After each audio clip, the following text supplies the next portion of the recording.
a Garda ar ceann an cliste agrathe inú chur an fáilte ribh gachéine anseo. Chun bheith soléir ma eolar is slóga nó crinú poiblí siacánta a hágaing anseo. Tá sé de ceart a going bheith anseo agus is ceart doing a bheith anseo chun ar dúramí a léirú ar an gceist is mó a há chuirsteach ar pobl na tíre faoi lár. On behalf of the organising committee, I am asked to speak to you and welcome you all today. To be clear about it, this is a peaceful, lawful public assembly. We're exercising our right to free expression on what is the major issue of concern to Irish people today. Our right to be here is the most fundamental of human rights.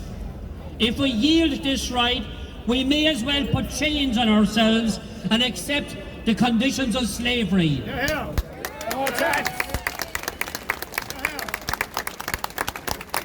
Shame on our Taoiseach, government ministers and the City Lord Mayor and others who have dismissed these fundamental rights. Shame on them. Don't do it. We know there is widely differing opinions in regards to the holding of this rally today. In full respect of those who are of that opposed opinion and in the interest of public safety, we have asked that people should observe appropriate distance and look after their health and welcome anybody who wishes to wear a mask. That is their entitlement and right to do so. I expect that despite the lockdown of Cork City and of the towns surrounding Cork this morning, I would expect that most people in the built-up city area here are perfectly within the 5-kilometre radius of this point. Despite we are aware of people who have been countless people who have been turned away from this public peaceful assembly today.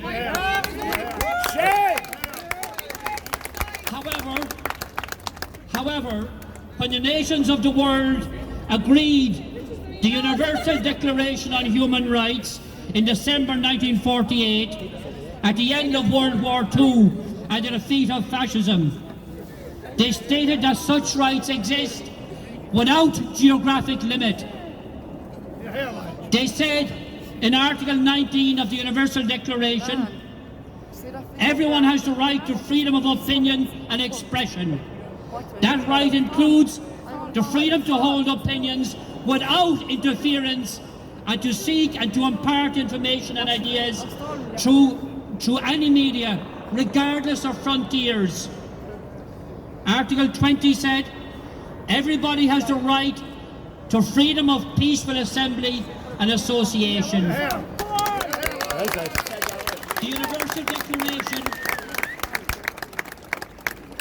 The Universal Declaration of Human Rights does not have a condition attached saying that Ireland's 5k limit is an exception.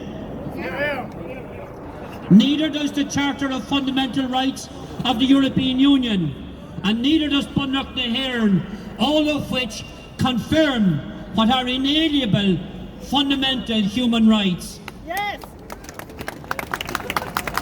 As preparations took place for this peaceful assembly, somebody brought to our attention the lyrics of an old John Lennon song.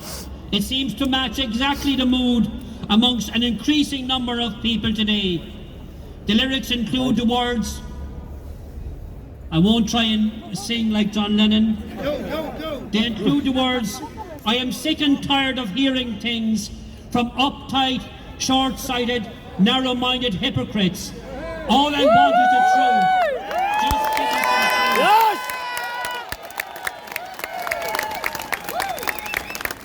some truth. The song goes on. I have enough of reading things by neurotic, psychotic, pig-headed politicians. All I want is the truth. Just give me some truth.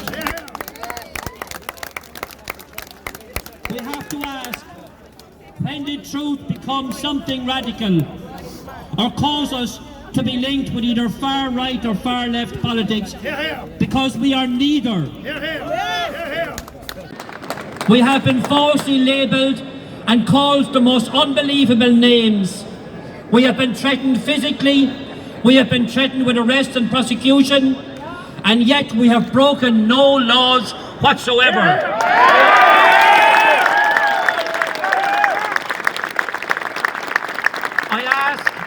I ask Leo Varadkar, I ask Micheál Martin, and I ask the Lord Mayor of the city, is this a free society, or are we to tear up our constitution, and are we to tear up the Universal Declaration on Human Rights, because they have all denied those fundamental rights? We are not here to promote any conspiracy theory. We are not here to deny the existence of COVID. We are here to demand the truth. Every night, we are subjected to a barrage of news telling us that a killer plague is sweeping over Ireland. Well-paid experts, people whose jobs and pensions are guaranteed, people who do not live on PUP, but on fat salaries, and they are advising us. Are they believable? No! Last year, we started out with a lockdown for 2 weeks. We were told it was to flatten the curve. We accepted this, that this would allow our unprepared hospitals and frontline staff to better deal with the expected rush of sick people. There was some logic in that. This was widely accepted, even though a curtailment of our liberty. But it would be short, and we all hoped we would benefit from it. What happened? Did we flatten the curve? No! Where is the curve now? Mid-year, both the CSO and HICWA, state bodies, did a study to investigate the level of excess debt in Ireland at that point. They published a study and compared it with the figures notified by NEFID and by government, and they found unequivocally that the numbers reported are by a huge exaggeration. So, using the same method and the same data source as the CSO and HICWA, the People's Paper got the database from RIP.ie, and we did a comparison of figures for the full year of 2020.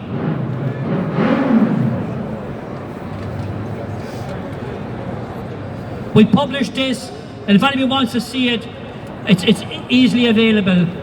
The study shows, without any doubt, that less people died in Ireland over the last 8 months of 2020 than died over the same period in 2019. In fact, 450 less people died in Ireland in that period. That is a fact. The spike of deaths which occurred last year in April, May, and even NEFID admits this, they were mainly centred in the care homes. People may recall, government had ordered the removal of senior citizens from hospitals and put them into care homes. There was no PPE, there was not enough staff. There was not enough staff to look after these vulnerable people. Hundreds died, lonely deaths, because of government neglect of their duty of care and because of their neglect to provide a fitting public health service to look after them. A similar spike in deaths has occurred in January, and again it is centred in the care homes. We have the fullest of respect for the frontline workers in all sectors. They are there to protect us and are giving their all. However, The deaths occurring in the care homes was not a burden on our hospitals. It was not a burden on intensive care units, because these people in the care homes did not even reach a hospital.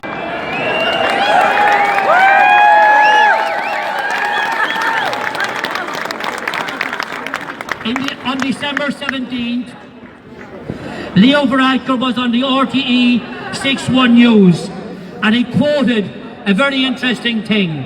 He said, "Let's bear in mind that this winter in Ireland there has been no excess deaths. No more people," he said, "have died this winter than any comparable winter for the previous 5 years." Yet, given these figures and Varadkar's statement, the scaremongering continues. People are genuinely frightened. They are living in fear, needlessly. When you spin figures and reporting of such vital issues, when you tell half-truths, it is the same thing as telling a lie. We are being lied to by our own government. Can I ask a question? Do we condemn government for lying to the people? Yes!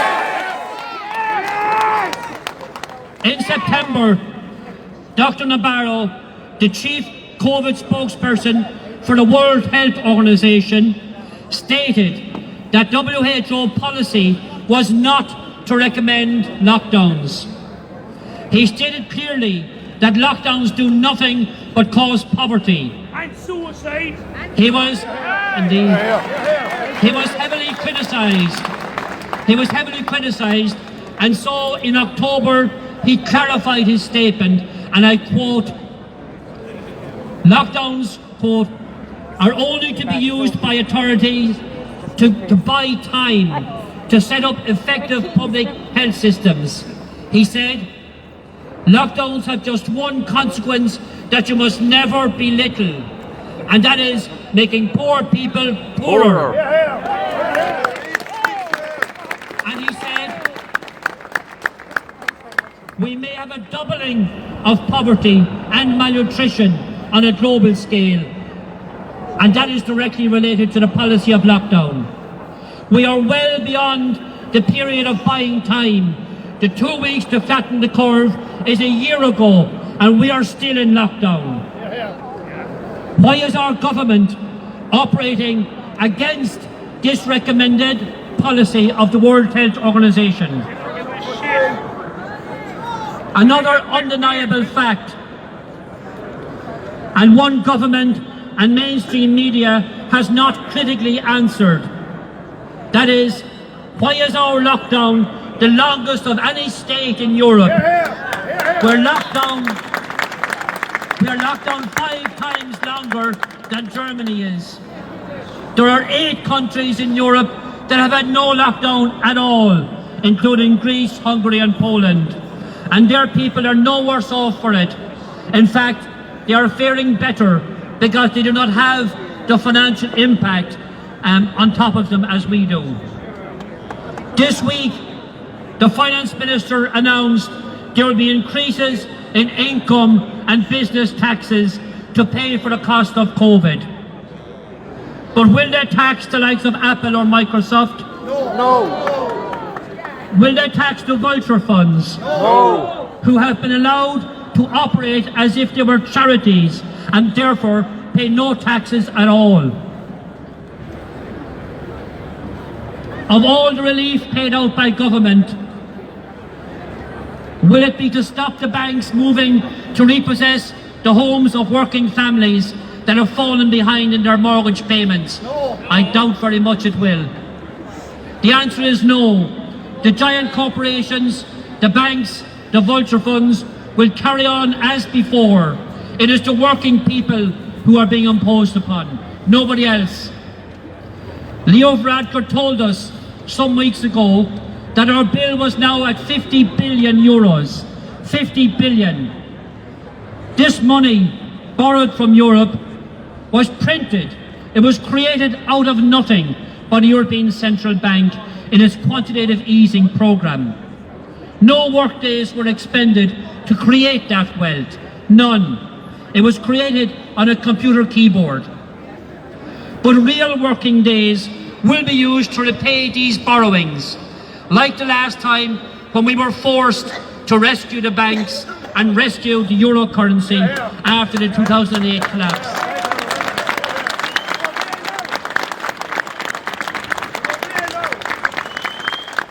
We are being lied to. The banks and the big pharma companies are going to make literally trillions of dollars in profit from this crisis. We the people are once again being used as cannon fodder to enrich the richest of our society. We need media that tells us the truth. We need journalism that actually investigates and finds out the truth. We are not getting that. Cowards! A Garda, Shasamid and Sohanu, can our Garda féin a kintu, agus can earringa all on our realtas féin, rod nach vayan mead.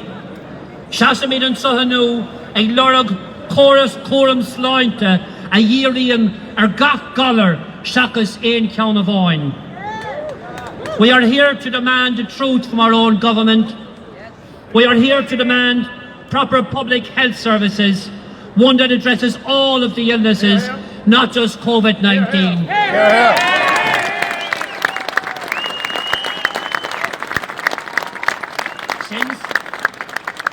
Since we were asked to flatten the curve over a 2-week lockdown a year ago, over 900,000 important life-involving hospital treatments have been cancelled.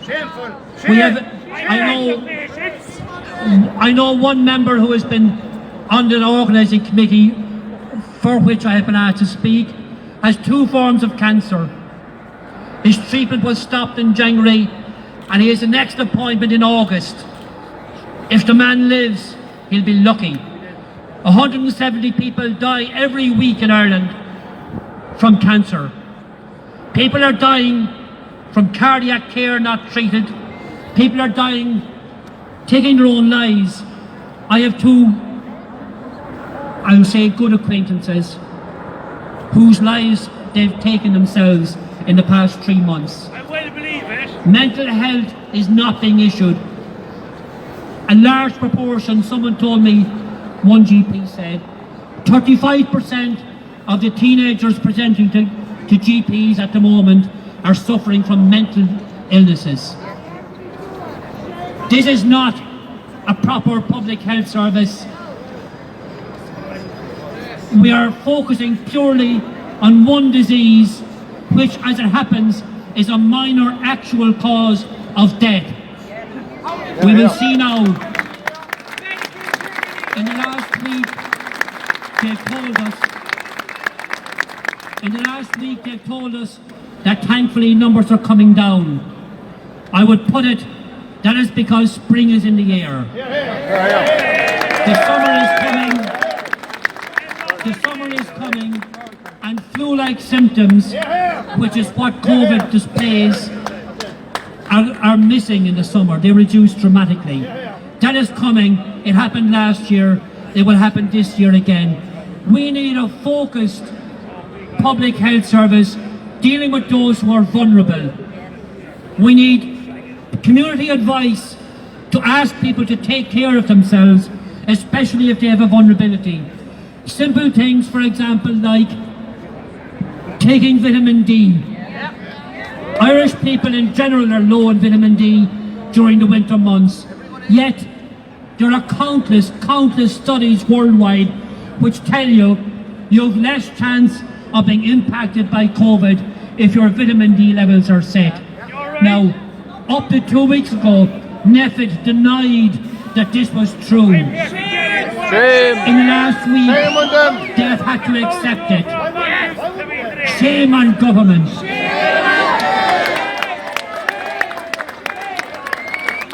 I've heard that. Shame on Condemn!